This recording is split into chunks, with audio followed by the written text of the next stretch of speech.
This morning, I want to talk about the dynamic nature of practice and how practice is something that is never the same twice, even if it feels like we're doing the same thing. Like we're sitting, we're following our breath, or we're moving through the foundations of mindfulness. But underneath that top layer structure, how practice is always changing, how mindfulness is a dynamic activity. And how in this way, it's much more about being able to feel into the moment than to follow any kind of formula, as compelling as formulas are. And I wanted to read to you, I read this really beautiful quote recently, which is from the Christian context, but you can apply it here, which is God, it seems, cannot really be known, but only related to. And you can think about that as our experience, as this mindfulness practice.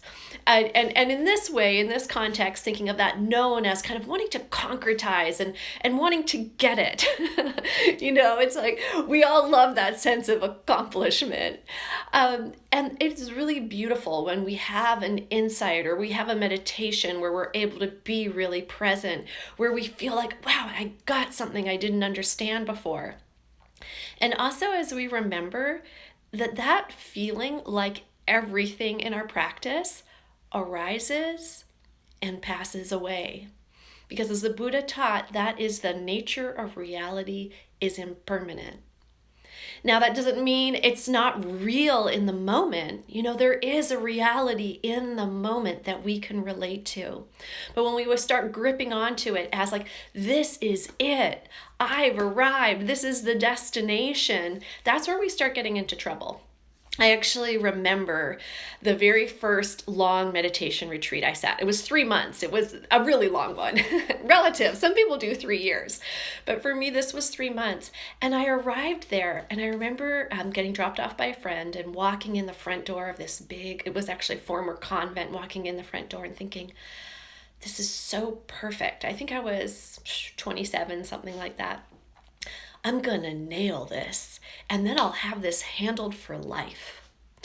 Now, of course, you can imagine I was brought to my knees in that retreat and in every one after, realizing that there's only ever beginning again. Yeah, there is deeper wisdom and there is deeper insight and a greater capacity. But what there also is this deep stripping away of this sense that there's really anything to hold on to. Even the idea that we know what we're doing, or we're on the path, or we have this meditation handled, all of those things also fall away. And what we're left with is, like I've mentioned this in previous weeks, the third Zen patriarch. And actually, I don't know how to properly pronounce his name, but it's something like Sangsang. And what he said was the goal of the lifetime of practice, the goal of our whole lifetime of practicing, is an appropriate response. What I would call a resonant response. So it's about, in this moment, how do I respond? In this moment, how do I respond? And in that way, it's not about a formula. It's not about an accomplishment, as much as we want to develop wisdom and compassion. But it's in this moment, can I tune in? Can I feel for what's resonant? Have I developed that capacity inside of myself in order to be able to do that? And so in some ways you could say, if there's a litmus test for this practice, it is the developing of that resonance. And that resonance, the litmus of that resonance would be, is there both wisdom, meaning that capacity to understand in a way that's beyond the cognitive mind? Do I have a deeper sense of the truth of the nature of things? And compassion, knowing that we are all humans within this realm of pleasure and pain. Can I have compassion both for myself and others? So this is how we feel into what's resonant. Is there both wisdom and compassion? And our practice is this continual tuning in and adjusting to feel for that, both in ourselves and in our response to the world around us. Am I both being wise with myself? Am I having some wake up energy, some wisdom, some seeing how things are? And am I also having some compassion?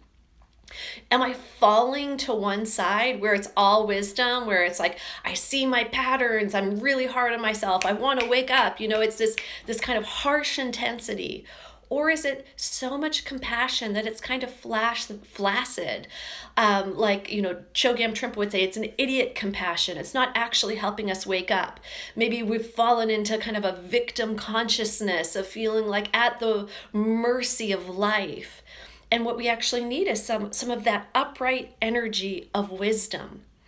So this is what we feel for as we go along the path. And you can think of it, it's kind of like there's a constant kind of medicine, like an antidote to what we're experiencing, and we can find the sweet spot of our practice. But the key is that sweet spot is always changing. And if we start to feel like we've found it, oh, I've got it down, then we can know we're in trouble. I believe it's a Zen saying where it says, if you meet the Buddha on the road, kill him. And what that means is, you could think of like, is there a teacher who says they know it all? But even beyond that, is there a sense in yourself that you have the one right way? Or that now and like you have the answer? The spiritual path will actually both have you be more wise and also more humble. Because wisdom and humility really truly come together. So this is the sweet spot, is the willingness to surrender to the moment, the willingness to feel what is a resonant response, to have compassion infused through that response. And this is both with ourselves. You can think of when you're sitting, when you're doing your meditation. Are you really, what's the kind of nature of your awareness? Are you really harsh with yourself? Do you need some more compassion? Or do you just check out, for 30 minutes when you're sitting and kind of float around? So what is your response? Hi, Max. Happy Shabbat. I actually heard people outside my window in Santa Monica last night singing prayers and songs of Shabbat. It was so beautiful. It was like floating through the night air. So I really enjoyed that. Yeah. So the resonant response, the sweet spot, this is what we're coming back to both in our meditation practice and in our life. And the Buddha actually laid out, or in the Buddhist teachings, what is laid out is what's called 7 factors of awakening. And these again can be kind of like notes that help us tune in and feel like, oh, are we on the spot? And again, you can think of like both our spiritual life, our life, really, what's not spiritual, it's all part of the practice.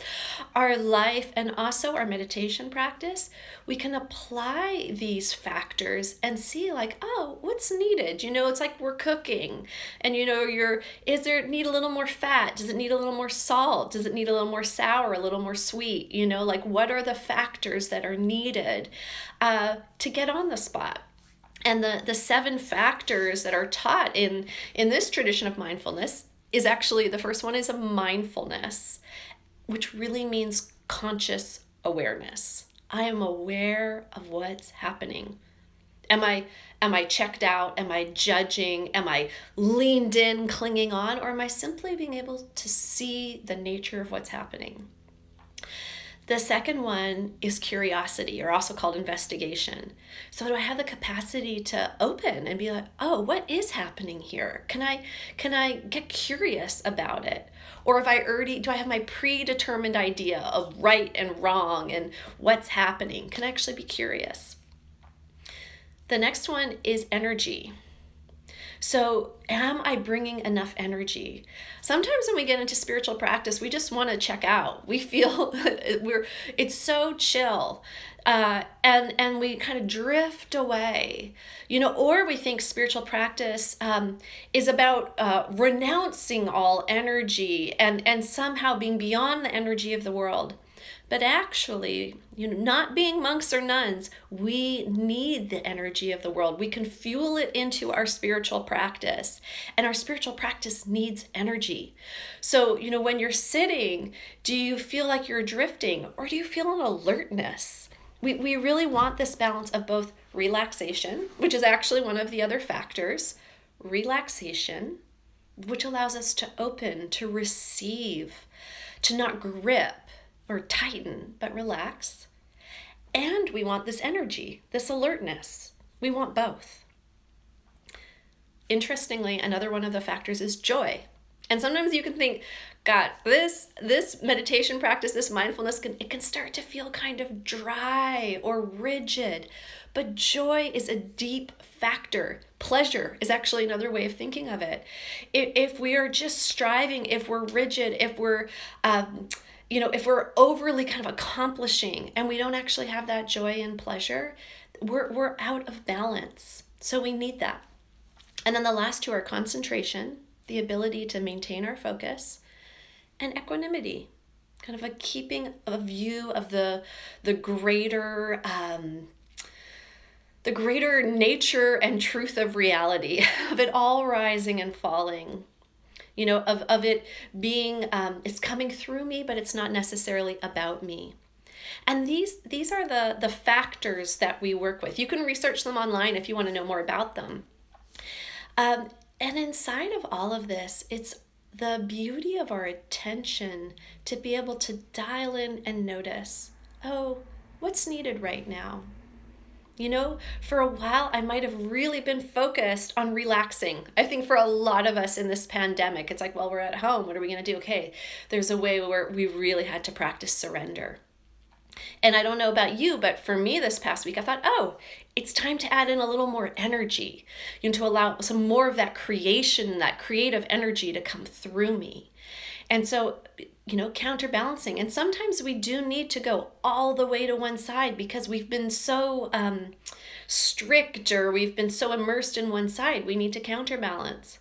But it's a continual process. So you can ask yourself right now, what is it that's needed?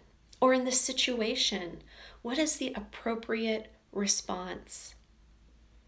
And to know that it's dynamic. Life is dynamic. Our practice is dynamic. It's never going to look the same way twice if you really tune in. And what might the resonant response in this moment be? It's going to be different than the last. And this is the beauty of an alive practice. There are no formulas. I know some of us, we can love a formula. It's like, let me just follow the recipe, please. But the truth is, here there are no formulas. But there is a practice that cultivates inside of us the ability to tune in, to notice, and to feel. And as we cultivate that ability, we can feel, how do we move with life? How do we respond to life?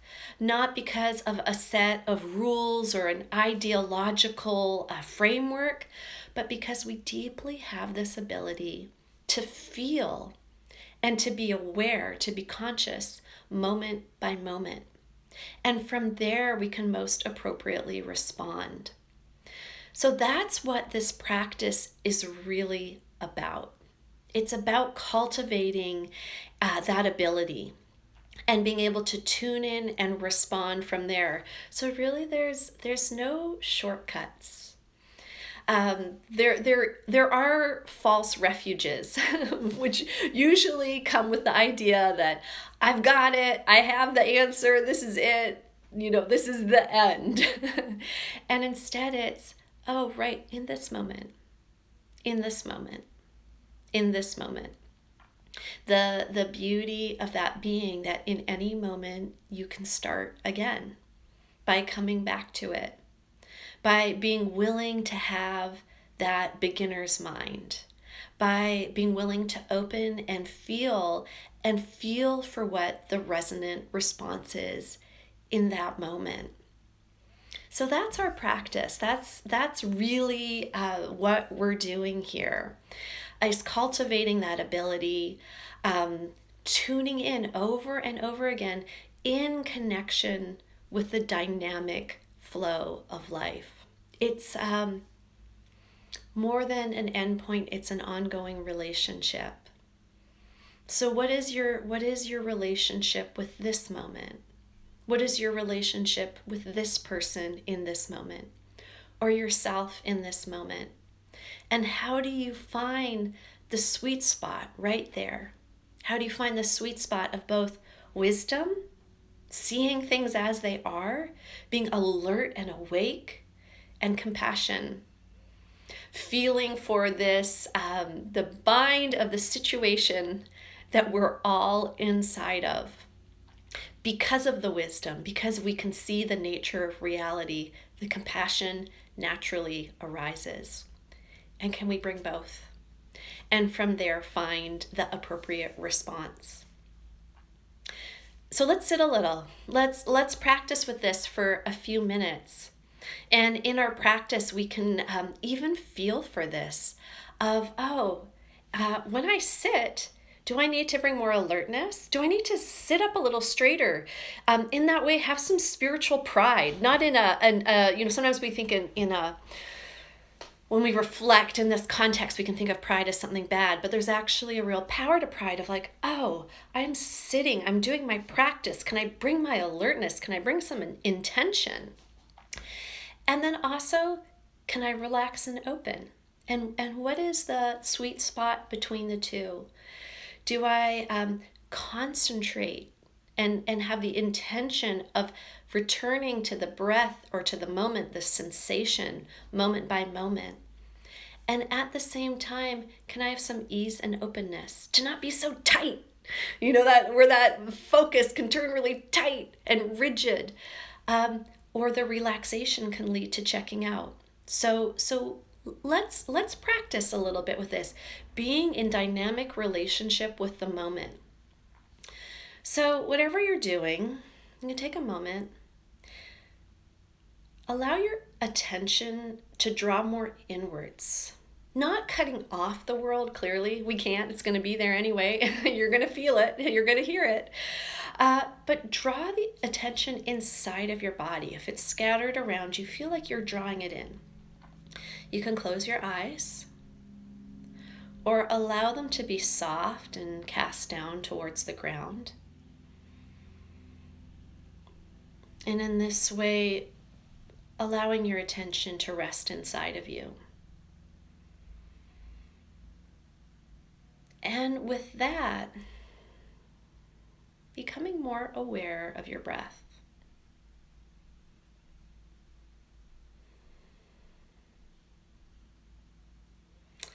You may be aware of your breath rising and falling, moving through you like a wave.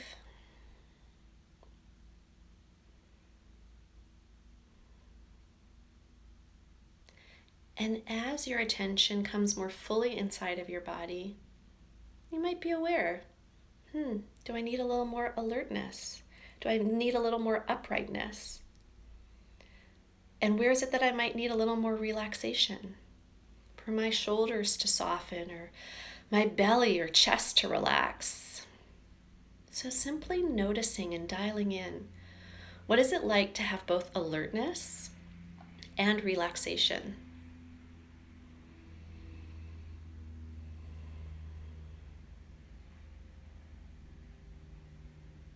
And then what is it like to have concentration?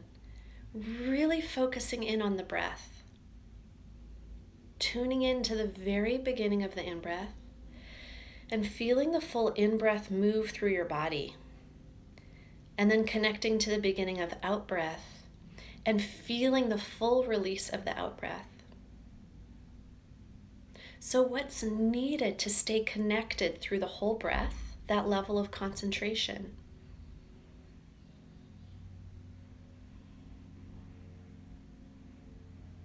And then how at the same time do you open to receive the breath, not needing to cling or lean in too hard? Dialing into the sweet spot of your practice.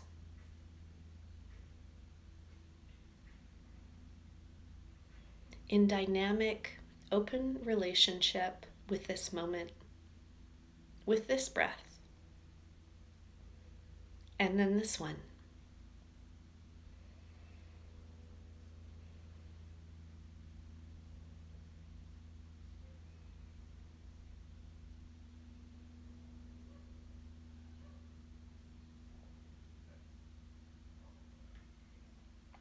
Moment by moment, working with our attention to dial it in.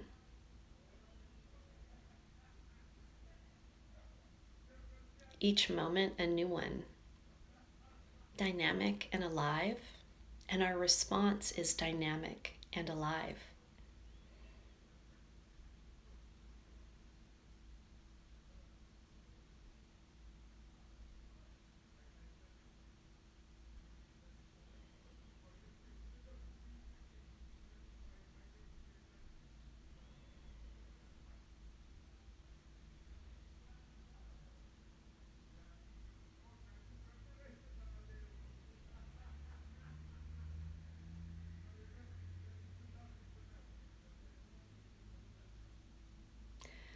Is your mind drifting and moving around a lot?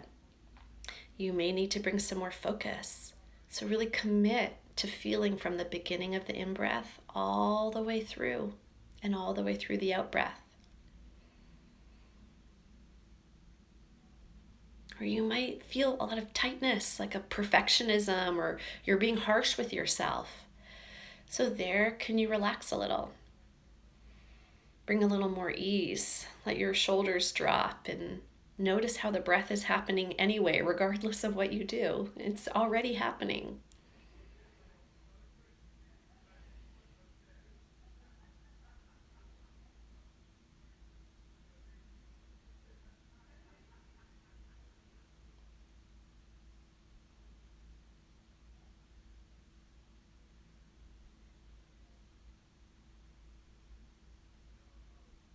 Relaxed and alert,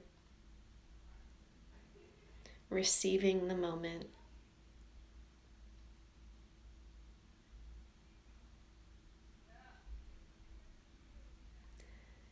And inviting you to even add some of that joy I talked about, the recognition of pleasure, of being here in the moment. Thich Nhat Hanh talks about adding a little smile to your face. Sometimes we need that physical reminder. Not in a forced or faked way, but like a nod to the beauty of being here in this moment. Even if this moment includes pain or difficulty, the beauty of being able to be present to it, of being alive, of being in connection with ourselves and reality right here as it is.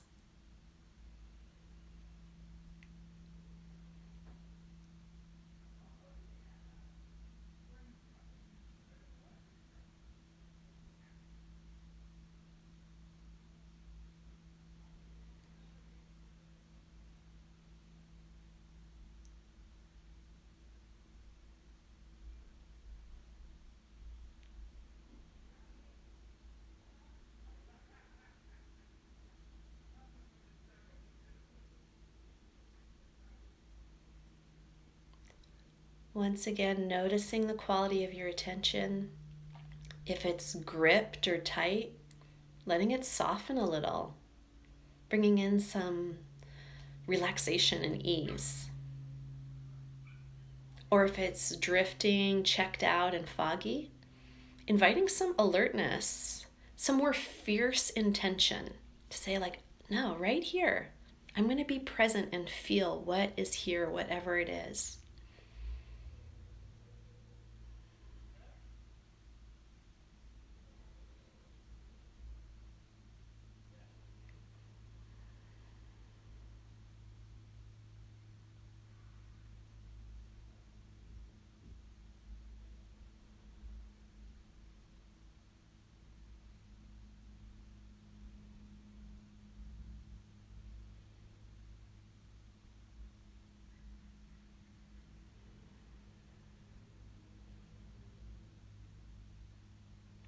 moment by moment, aware both of our experience, the breath, the sensation, the feelings passing through, and being aware of the quality of our awareness, being aware of awareness. And how can we be resonant in meeting our experience, both alert and relaxed, both concentrating, attentive, and joyous.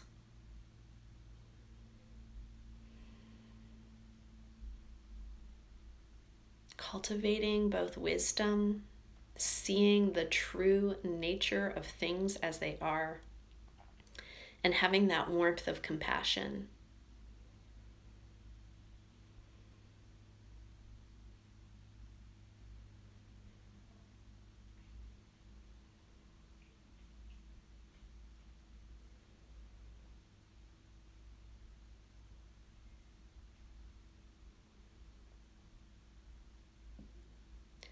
Feeling what it's like to be in dynamic relationship with this moment, with this feeling, with this breath, with this sensation.